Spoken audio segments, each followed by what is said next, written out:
Okay, since wala tayong magawa and nakita ko yung bag ko, let's do one of the oldest content sa YouTube.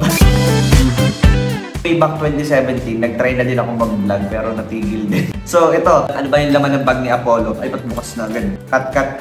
Now, where were we? So and by the way guys, ito yung bag ko. It's probably my favorite bag, bro. Look at it. And actually, dati ko pang gusto magkaroon ng leather bag as in. Kasi nakikita ko yung mga kaklase ko. Pero I think yung sa kanila mga Gucci, mga Jordan na leather bag, sabi ko ay, huwag na yan. Dito muna tayo, humble beginnings. So, ano ba yung laman ng bag natin? Unang-una, sa labas muna tayo. Kung di nyo nakikita, meron tayong friend dito. Probably, one of the best purchase sa buong buhay ko. Keychain from Bohol, nung pumunta kami last August. Itong maliit na to, 170 plus na ata to. Pero okay lang. Kasi, bro, look at that. Bro, come on. Sino bang hindi bibili niya, no? So, dito naman tayo sa unahan. Dito, sa harap niya. By the way, anong brand to? Amaldo Bossini. Please sponsor me. Ito yung laman niya. Buksan natin. Una-una, kasi pawisin ako. Tapos nagkakaroon ako ng mga rashes. Tapos nag-OJT pa kami. Sobrang ingit. Rash free. From Watsons. Then, of course, para after lunch, meron tayong Mentos dito.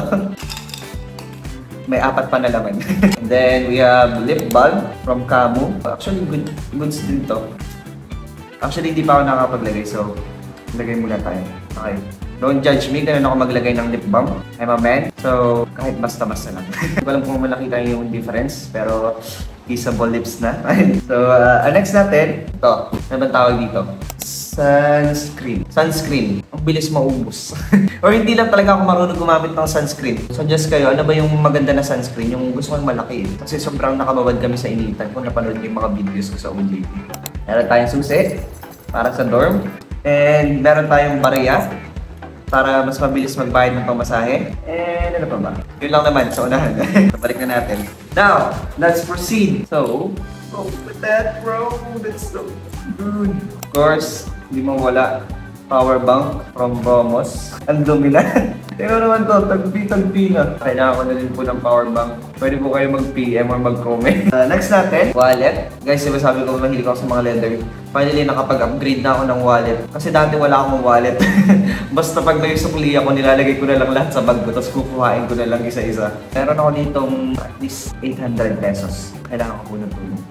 Hindi ko alam kung bakit nandito to. Passport. Saan ba ako nakapunta? Wala pang stamp.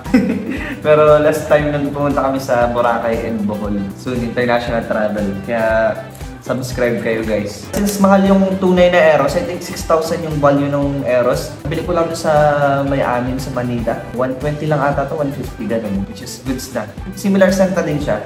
Kaya dito muna tayo pagtsatsagaan natin to. Of course, alcohol. Funny story about this. Nung pagkabili ko nito, kasi may nakabalot na plastic, eh mali pala yung pagtanggal ko ng plastic. So sumama din yung mga tatak. ID picture. Hindi ko alam kung kailan pa to. Parang tagal na nito. Nag-focus ba? Ang galing naman. Sheesh! Nag-focus pala kahit sa front cam. Kakalat pa lang. Nice iPhone. And DJI mic ko. Kaya kung mapapansin nyo, nagre-record ako dito kasi nasira ko to. Kaya mahirap mag-edit kasi kailangan ko pang i-sync yung audio nito sa video na pinapanood nyo para madinig yung mic na to. Bye, Jessie. Sana lang. AirPods natin. ID ko, college ID. Pero yung picture, simula first year pa. Bro, time flies. Dami pala yung laman nun, kaya pala bigat. Yung DTR namin sa OJT. Makikita nyo lang dito, lahat to late. Okay, lahat to late. And hindi ko pala nalagay kasi ginamit ko kahapon nasa labas. Kasya dito actually yung payong natin. Kasi maliit lang siya. Yun yung laman ng bag natin. Sa wakas, may na-content din.